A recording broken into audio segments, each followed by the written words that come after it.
Terima kasih teman-teman. Hidup korban. Jangan diam. Lawan, lawan, lawan.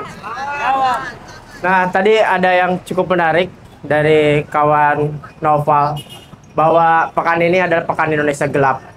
Kenapa masih Indonesia gelap? Selain dari langitnya yang masih gelap, tapi masa depan kita juga masih gelap.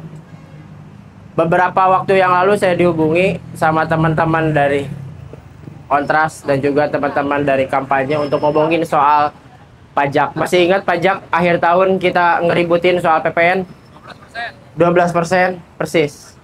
Kenapa kita masih ngeributin itu? Dan terakhir minggu lalu pada saat teman-teman aksi, kita juga mengajukan gugatan ke Mahkamah Konstitusi soal PPN 12% yang secara matematis memang direkayasa tapi hasilnya tidak naik. Permasalahan itu memiliki dua persoalan serius. Selain persoalan serangan terhadap konstitusi, merobohkan negara hukum. Kenapa? Karena peraturan pokoknya yang ada dalam undang-undang tentang pajak itu belum dibatalkan.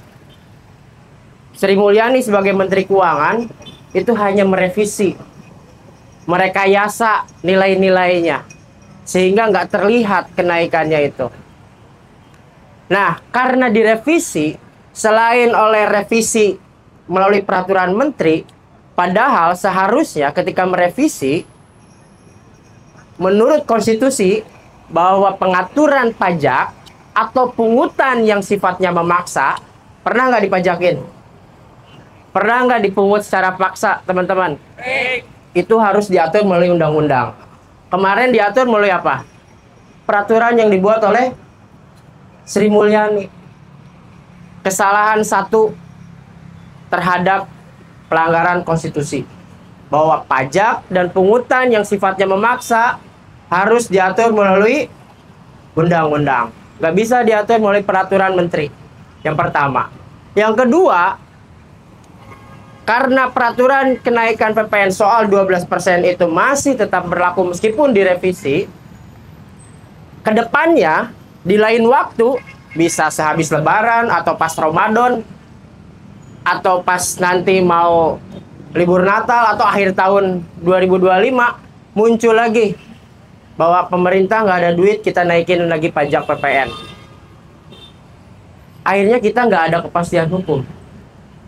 Sementara setiap orang di dalam konstitusi dijamin kepastian hukum. Pelanggaran serius yang kedua. Nah, selanjutnya kita juga melihat teman-teman bersama dengan 7 para pemohon, kebetulan di sini ada beberapa, nanti bisa ambil bagian, itu ternyata merasakan dampaknya. Meskipun tadi secara matematis direkayasa, hasilnya tidak kelihatan, tapi tahu nggak, pajak yang hari ini diterapin 11% itu, dampaknya sangat luar biasa. Kenapa? Teman-teman, saya dapat cerita dari teman-teman yang ada di Pulau Pari. Datang ke Jakarta menggunakan kapal laut. Ongkos transportasi dipajakin. Teman-teman yang masih kuliah, biaya kos, biaya makan, apalagi yang teman-teman butuhkan, paket pulsa, kena pajak nggak? Biaya pendidikan jadi murah atau malah? Nah, kecekek kita. Masa hal-hal yang sifatnya esensial harus dipajakin? Belum teman-teman disabilitas. Beli alat bantu, kami mendengar, menyimak sekali. Yang seharusnya itu bebas pajak, tapi kenyataannya malah dipajakin. Bahkan dikategorikan alat bantu disabilitas sebagai barang mewah. Gila nggak ini pemerintah? Harus dilawan nggak teman-teman? Lawan! Lawan! Lawan! Nah, selanjutnya yang paling berbahaya. Ini saya nggak akan lama-lama karena nanti akan kebagian teman-teman yang lain. Pernah dengar nggak? Kalau pajak itu punya nilai dari 5% angkanya sampai dengan 15%.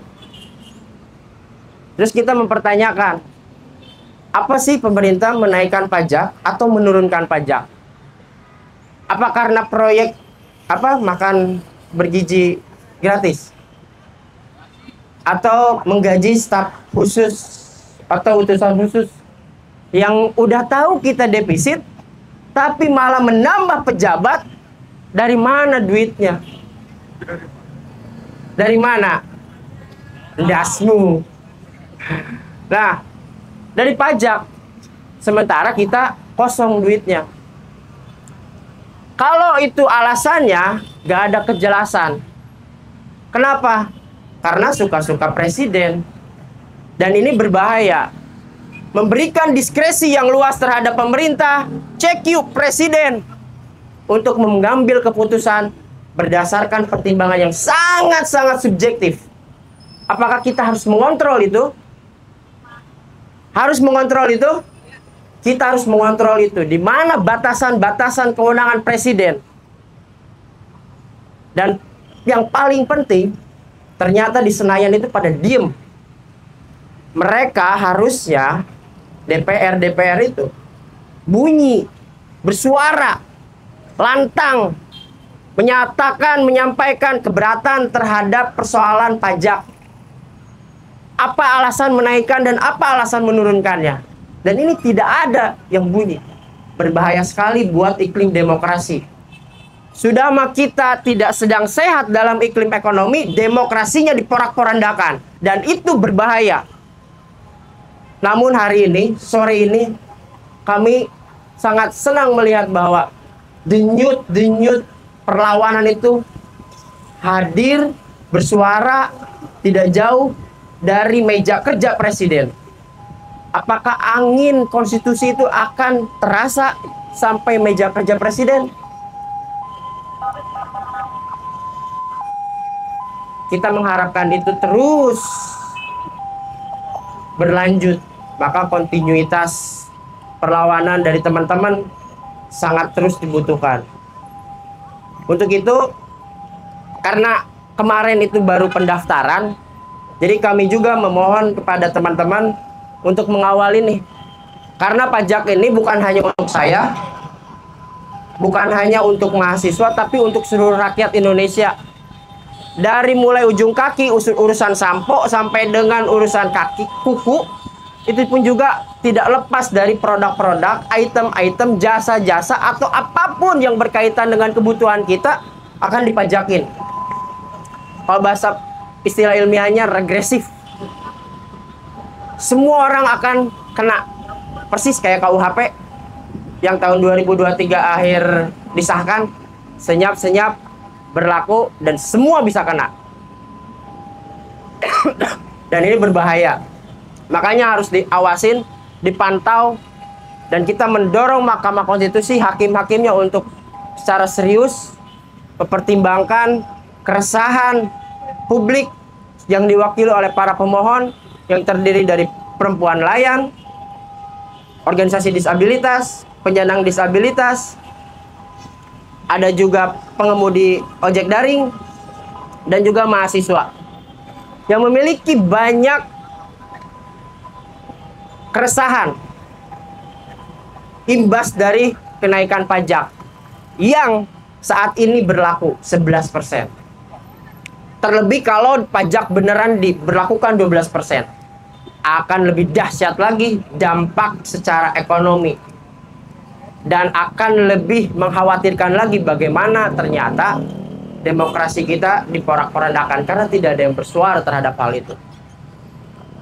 Nah, di titik yang lain, ada 3 hal lagi yang sedikit ingin saya sampaikan terkait dengan indikator yang harus dipenuhi untuk melihat apa sih yang dirugikan oleh para pemohon ini yang tadi saya sampaikan.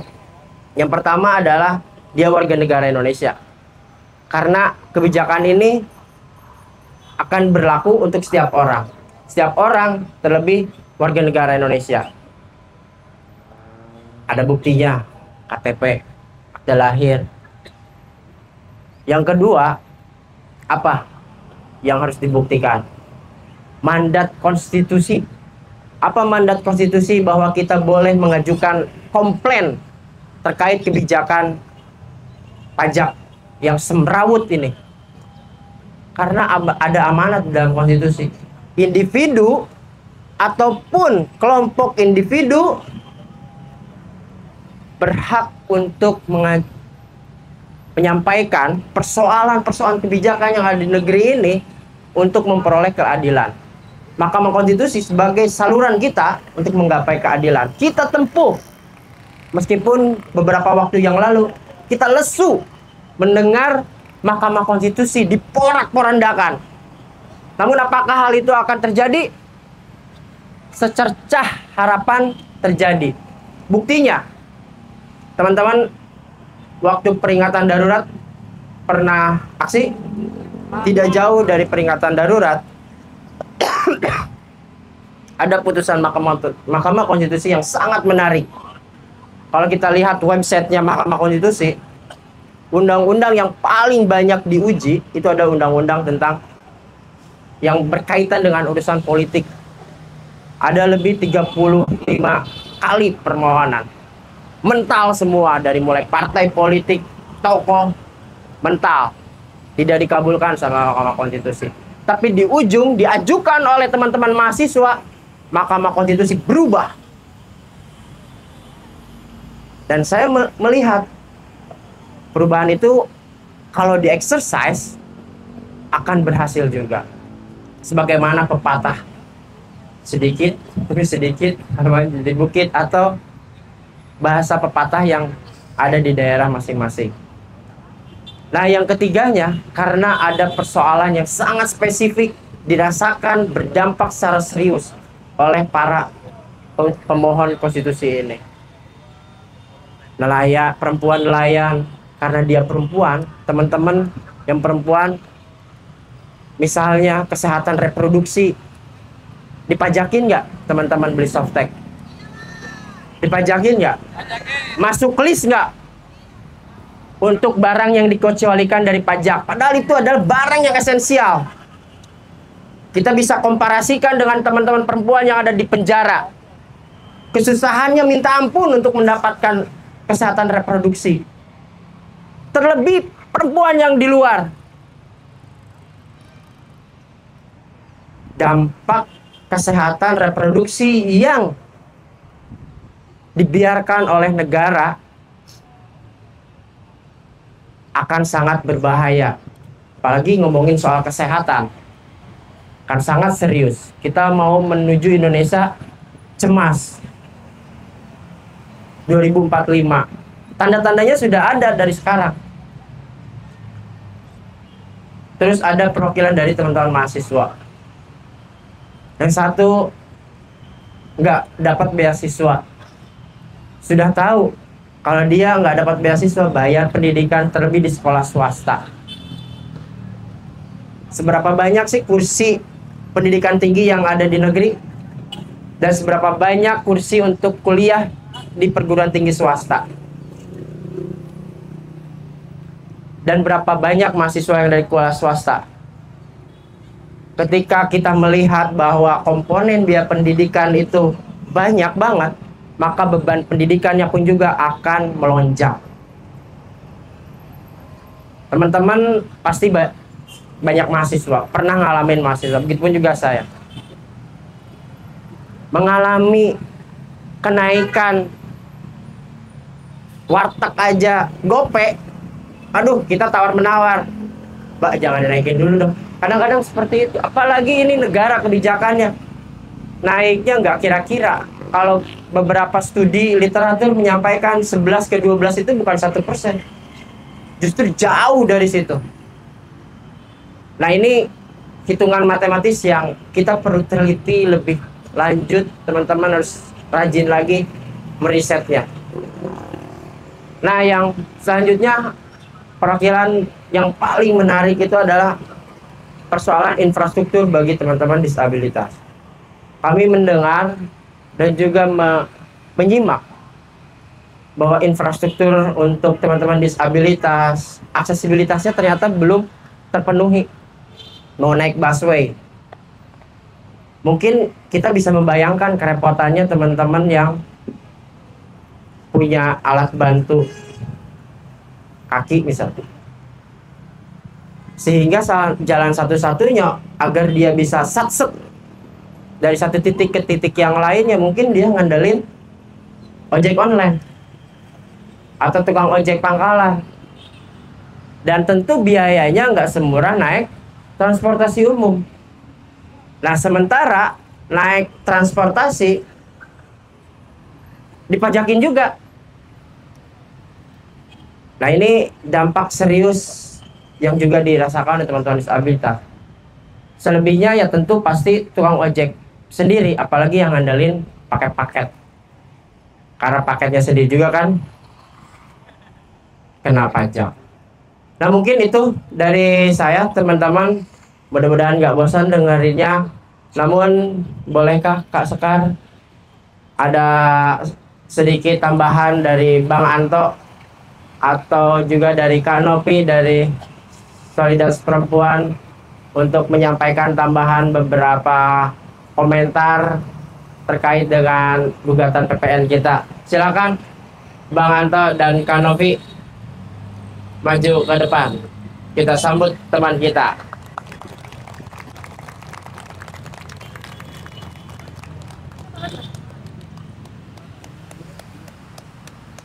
Selamat sore Apa yel-yelnya yang pajak? Hidup. Aduh, aku udah. Jangan diam.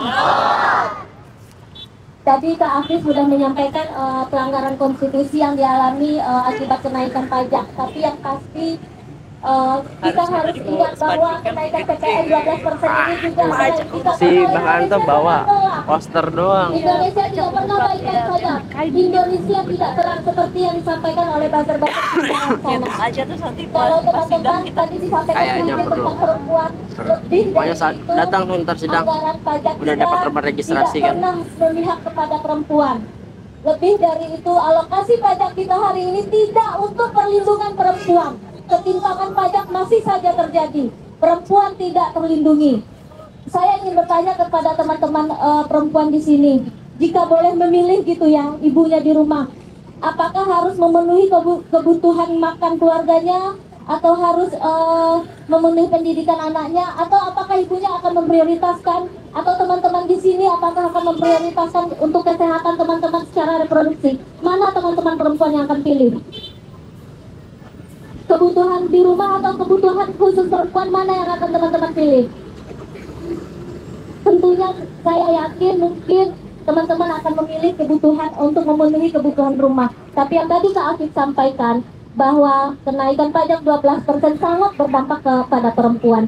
Tidak hanya soal tidak hanya soal pembalut, tidak hanya soal kesehatan reproduksi, lebih dari itu, Solidaritas Perempuan mencatat kenaikan pajak juga berdampak terhadap pemutusan PHK. Itu juga menyebabkan banyak perempuan memilih untuk bekerja di sektor yang tidak berdampak kepada feminisasi migrasi hari ini yang masih berwajah perempuan tanpa perlindungan. Mungkin teman-teman di luar sana pernah mendengar PRT kita disiksa, PRT kita tidak dilindungi, PRT kita terjebak dalam perdagangan orang, dan itu semuanya adalah perempuan, teman-teman. Selain itu, pajak hari ini, PPN kita hari ini juga digunakan untuk menggusur perempuan, juga digunakan untuk menggusur masyarakat, untuk membangun mega-mega proyek yang tidak pernah dibutuhkan oleh perempuan, yang tidak pernah dibutuhkan oleh masyarakat. Perempuan digusur, masyarakat digusur. Itulah negara hari ini. Indonesia benar-benar gelap, teman-teman. Hidup perempuan, hidup korban. Jangan diam. Selanjutnya diteruskan oleh kawan kita Bang Anto. Terima kasih teman-teman. Hidup rakyat. Hidup perempuan yang melawan. Teman-teman tadi sudah disampaikan terkait dengan kenaikan kenaikan PPN yang 12%. Ini sangat merugikan masyarakat ini. Tentu ini dari sisi ekonomi akan berimplikasi pada himpitan ekonomi yang dialami oleh baik itu petani, baik juga buruh, juga di sektor pendidikan. Kebetulan juga ada pemohon itu dari mahasiswa yang berpotensi akan mengalami tidak bisa melanjutkan pendidikan karena kesulitan mendapatkan kebutuhan sehari-hari dan juga kenaikan biaya perkuliahan nantinya dengan ekses dari kenaikan PPN 12% ini. Nah, tadi teman-teman tadi sudah menyampaikan bahwa ini berimplikasi kepada hak konstitusional warga, ada ketidakpastian hukum yang dialami oleh warga itu sehingga harus diuji ke Mahkamah Konstitusi. Kita memberikan ruang ke Mahkamah Konstitusi untuk melihat hal ini bahwa ada persoalan dalam proses pembentukan undang-undang itu waktu itu yang tidak melihat bahwa ada kepentingan rakyat yang dirugikan akibat dari kebijakan itu, sehingga ini menimbulkan dampak negatif kepada masyarakat. Tadi ada di sektor buruh, ada pendidikan, ada juga disabilitas dan lain sebagainya. Dan kita juga bisa terimbas dengan akibat dari kenaikan PPN 12% tersebut. Nah, karena itu, karena kebetulan ini sudah didaftar hari Jumat yang lalu dan hari Selasa yang lalu sudah terdaftar dalam register perkara nomor 11. Tadi teman-teman sudah menyampaikan kita ke depan membutuhkan dukungan dari teman-teman terkait dengan proses dari persidangan nanti di Mahkamah Konstitusi, karena biar bagaimanapun ini bukan hanya persoalan yang dialami oleh pemohon, tentu itu hanya beberapa yang mengajukan permohonan uji materi, tapi itu persoalan kita bersama karena akan berimplikasi pada himpitan ekonomi yang akan dialami oleh kita semua, bukan hanya pemohon. Barangkali itu yang perlu saya sampaikan. Saya kembalikan kepada Sekar. Terima kasih.